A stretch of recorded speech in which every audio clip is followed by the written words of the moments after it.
بسم اللہ الرحمن الرحیم۔ نیکی بس یہی تو نہیں ہے کہ اپنے چہرے مشرق یا مغرب کی طرف کر لو، بلکہ نیکی یہ ہے کہ لوگ اللہ پر، آخرت کے دن پر، فرشتوں پر اور اللہ کی کتابوں پر اور اس کے نبیوں پر ایمان لائیں، اور اللہ کی محبت میں اپنا مال رشتہ داروں، یتیموں، مسکینوں، مسافروں اور سائلوں کو دیں، اور غلاموں کو آزاد کرانے میں خرچ کریں، اور نماز قائم کریں اور زکوٰۃ ادا کریں، اور جب کوئی عہد کر لیں تو اپنے عہد کو پورا کرنے کے عادی ہوں، اور تنگی اور تکلیف میں نیز جنگ کے وقت صبر اور استقلال کے خوگر ہوں۔ ایسے لوگ ہیں جو سچے کہلانے کے مستحق ہیں، اور یہی لوگ ہیں جو متقی ہیں۔ اے ایمان والو، جو لوگ جان بوجھ کر ناحق قتل کر دیے جائیں ان کے بارے میں تم پر قصاص کا حکم فرض کر دیا گیا ہے۔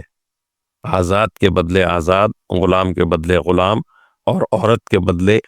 عورت ہی کو قتل کیا جائے۔ پھر اگر قاتل کو اس کے بھائی یعنی مقتول کے وارث کی طرف سے کچھ معافی دے دی جائے تو معروف طریقے کے مطابق خون بہا کا مطالبہ کرنا وارث کا حق ہے، اور اسے خوش اسلوبی سے ادا کرنا قاتل کا فرض ہے۔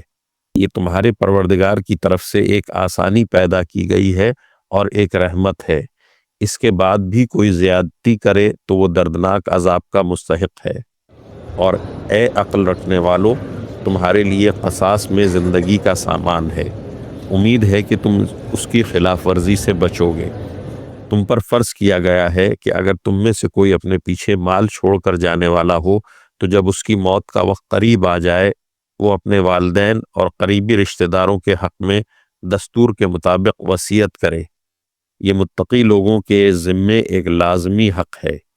پھر جو شخص اس وصیت کو سننے کے بعد اس میں کوئی تبدیلی کرے گا تو اس کا گناہ ان لوگوں پر ہوگا جو اس میں تبدیلی کریں گے۔ یقین رکھو کہ اللہ سب کچھ سنتا جانتا ہے۔ ہاں، اگر کسی شخص کو یہ اندیشہ ہو کہ کوئی وصیت کرنے والا بیجا طرفداری یا گناہ کا ارتکاب کر رہا ہے اور وہ متعلقہ آدمیوں کے درمیان صلح کرا دے تو اس پر کوئی گناہ نہیں۔ بے شک اللہ تعالیٰ بہت بخشنے والا بڑا مہربان ہے۔ اے ایمان والوں، تم پر روزے فرض کر دیے گئے ہیں جس طرح تم سے پہلے لوگوں پر فرض کیے گئے تھے تاکہ تمہارے اندر تقوی پیدا ہو۔ گنتی کے چند دن روزے رکھنے ہیں، پھر بھی اگر تم میں سے کوئی شخص بیمار ہو یا سفر پر ہو تو وہ دوسرے دنوں میں اتنی ہی تعداد پوری کر لے، اور جو لوگ اس کی طاقت رکھتے ہوں وہ ایک مسکین کو کھانا کھلا کر روزے کا فدیہ ادا کر دیں۔ اس کے علاوہ اگر کوئی شخص اپنی خوشی سے کوئی نیکی کرے تو یہ اس کے حق میں بہتر ہے، اور اگر تم کو سمجھ ہو تو روزے رکھنے میں تمہارے لیے زیادہ بہتری ہے۔ رمضان کا مہینہ وہ ہے جس میں قرآن نازل کیا گیا، جو لوگوں کے لیے سراپا ہدایت اور ایسی روشن نشانیوں کا حامل ہے جو صحیح راستہ دکھاتی اور حق و باطل کے درمیان دو ٹوک فیصلہ کر دیتی ہیں۔ لہٰذا تم میں سے جو شخص بھی یہ مہینہ پائے وہ اس میں ضرور روزے رکھے، اور اگر کوئی شخص بیمار ہو یا سفر پر ہو تو دوسرے دنوں میں اتنی ہی تعداد پوری کر لے۔ اللہ تمہارے ساتھ آسانی کا معاملہ کرنا چاہتا ہے اور تمہارے لیے مشکل پیدا کرنا نہیں چاہتا، تاکہ تم روزوں کی گنتی پوری کر لو، اور اللہ نے تمہیں جو راہ دکھائی اس پر اللہ کی تکبیر کہو، اور تاکہ تم شکر گزار بنو۔ اور اے پیغمبر، جب میرے بندے آپ سے میرے بارے میں پوچھیں تو ان سے کہہ دیجئے کہ میں اتنا قریب ہوں کہ جب کوئی مجھے پکارتا ہے تو میں پکارنے والے کی پکار سنتا ہوں، لہٰذا وہ بھی میری بات دل سے قبول کریں اور مجھ پر ایمان لائیں تاکہ وہ راہ راست پر آ جائیں۔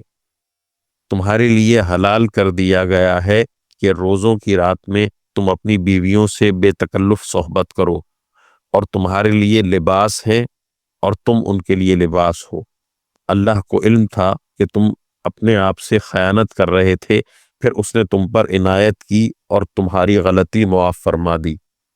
چنانچہ اب تم ان سے صحبت کر لیا کرو، اور جو کچھ اللہ نے تمہارے لیے لکھ رکھا ہے اسے طلب کرو،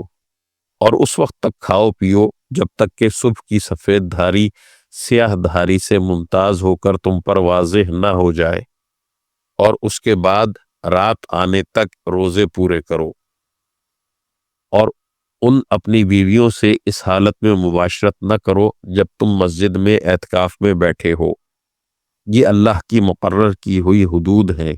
لہٰذا ان کی خلاف ورزی کے قریب بھی مت جانا۔ اسی طرح اللہ اپنی نشانیاں